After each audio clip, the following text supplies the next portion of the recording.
สบายดีท่านผู้ชมในยุคปัจจุบันเทคโนโลยีและอินเทอร์เน็ตแมนได้เป็นอีกส่วนหนึ่งในการดำรงชีวิตประจำวันของประชาชนเฮาซึ่งว่าภัยคุกคามจากกลุ่มแก๊งทางอาชญากรรมทางโทรคมและการสื่อสารก็คือทางสแกมเมอร์รวมไปถึงทางด้านคอลเซ็นเตอร์และขบวนการเปิดเว็บพนันออนไลน์ที่ผิดกฎหมายแมนได้ส่งผลกระทบต่อสังคมและเฮ็ดให้สังคมบ่มีความสงบบ่เป็นระเบียบเรียบร้อยปัจจุบันแมนได้ขยายตัวอย่างว่องไวและกลายเป็นหนึ่งในภัยคุกคามให้แรงที่สุดต่อความมั่นคงเศรษฐกิจและสังคมของชาติ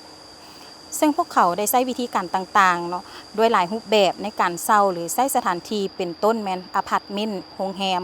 เรือนพักห้องแถวเป็นศูนย์ดำเนินงานและได้เปลี่ยนสถานที่ตั้งไปอยู่เรื่อยๆเนาะซึ่งในระยะผ่านมาเจ้าหน้าที่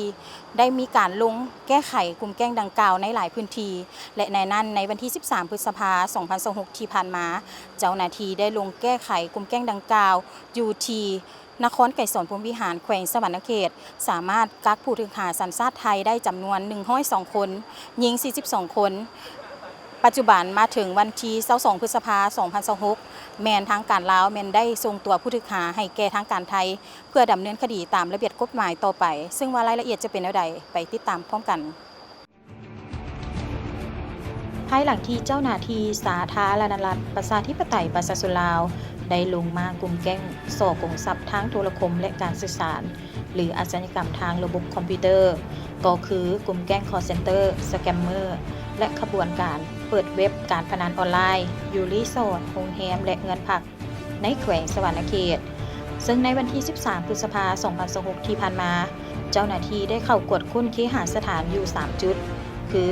เงินพักคุณไซเงินพักคงเฮืองเขตบ้านหนองผือและโรงแรมหุ้งทิพย์เขตบ้านไซยภูมิทั้ง3สถานที่แมนอยู่ในนครไกรสอนพรหมวิหารแขวงสวรรณเขตสามารถกักตัวผู้ถูกหาสัญชาติไทยได้จำนวน102คนหญิง42คนที่ลักลอบเปิดเว็บลินการพนันออนไลน์พร้อมของกลางคอมพิวเตอร์ตั้งโต๊ะ122หน่วยคอมโน้ตบุ๊ก9หน่วยและโทรศัพท์มือถือ720หน่วยที่ใช้เข้าในการเคลื่อนไหวกระทำผิดในครั้งนี้ในวันที่15พฤษภาคม2026เจ้าหน้าที่กองบัญชาการปกส.แขวงสวรรณเขตจึงได้นำตัวผู้ถูกหา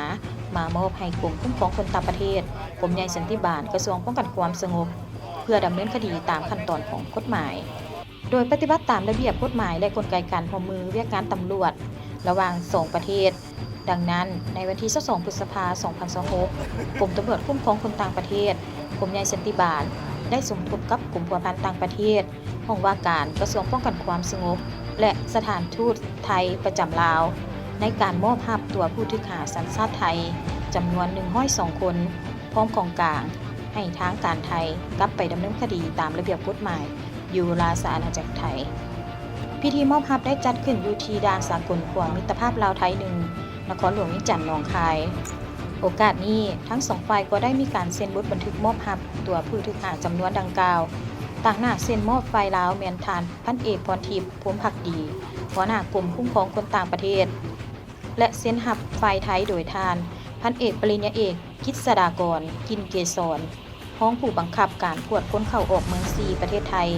ซึ่งมีคณะรับผิดชอบทั้งสองฝ่ายเข้าร่วมเป็นสักขีพยาน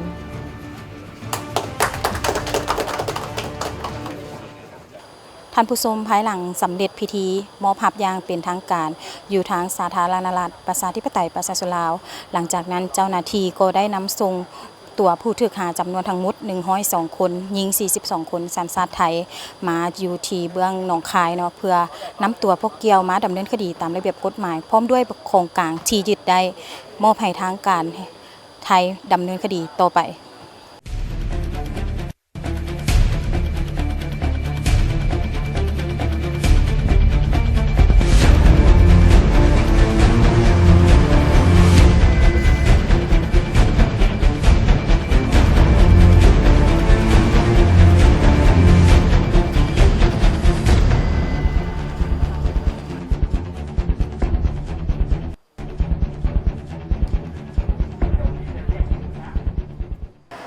ท่านผู้ชมพิธีมอบรับผู้ถูกหา